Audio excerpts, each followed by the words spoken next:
It's time, Talking Ball here, and today we're going to be discussing whether or not Grayson Allen should leave for the NBA draft. Yes, not a discussion you thought you'd be having after his freshman season when he didn't play much until, of course, obviously he erupted in the Final Four. Some people thought then maybe he should leave, but obviously it wasn't really a realistic opportunity for him at the time. This season, he's developed into the go-to player for Duke as a sophomore, and he's really taken great strides. He's averaging over 20 points a game, around 4.5 rebounds, leading the team in assists with 3.5. He's also shooting 49% from the field, 44% from 3, and 86% from the free throw line, while leading the team in minutes played per game. Now, Grayson Allen, the player. So he's a slashing guard who can also stick it from 3. Obviously, based on those percentages, he's really great at getting to the rim. When he gets there, he can finish in a variety of different ways with different types of leaners and floaters and layups that bank off the backboard and go in. He's got great touch around the rim. Now, obviously, as a result of the first Kentucky game earlier in the year, it was demonstrated that he does struggle a bit when going into size, and that is something that would concern NBA GMs. However, it is something he's adjusted to throughout the course of this year. He's added floaters and different ways to manage bigger front lines and nimbly get around them.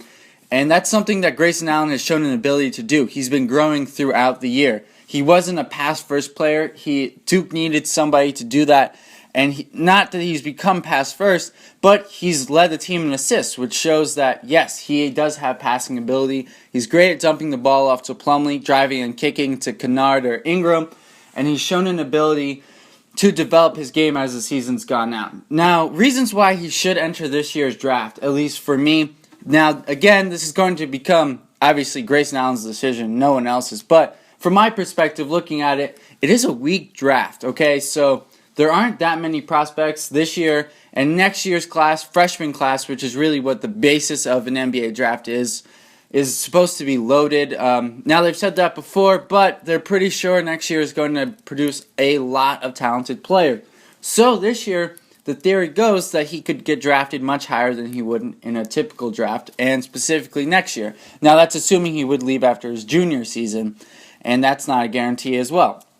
But let's continue. So obviously the money he could make in the NBA would be great, and especially as a first-round pick, he'd be guaranteed millions of dollars, and that's something as a 20-year-old kid, it's tough to pass up.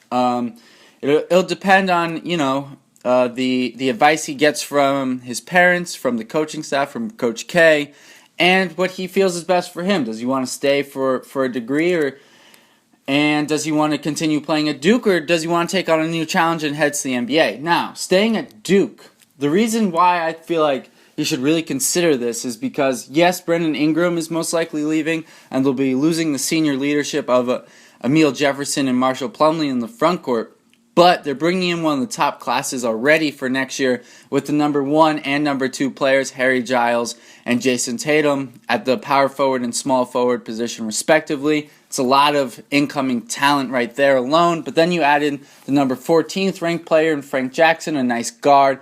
Javin DeLaurier is a nice power forward, around the 40th ranked player in the class, which in a typical year, DeLaurier would be much higher. But again, this incoming class of freshmen is supposed to be amazing. So there's a lot of talent coming in, and it's a potential for him to win a national title as more of a feature player than the guy who came in off the bench and saved the day. Now, granted, his Final Four performance was so good that it really doesn't matter for him, and he's shown an ability to be that guy continuously throughout the course of a season, obviously averaging 20 points a game. He gets closer to getting his degree also, and if that's something that's important to Grayson Allen, then I would recommend it, and it's something that is great and maybe is a lost feature in the college game. Sets you up really well, obviously, for your post-career, your post-basketball career, and it allows him, an opportunity for something else in life. But it's up to Grayson Allen at the end of the day. Comment in the section below what you guys think Grayson Allen should do. Should he stay at Duke, maybe play with Jason Tatum and Harry Giles, or should he take his talents to the NBA in a weak draft class? What do you guys think? Let me know in the comments below. Thank you.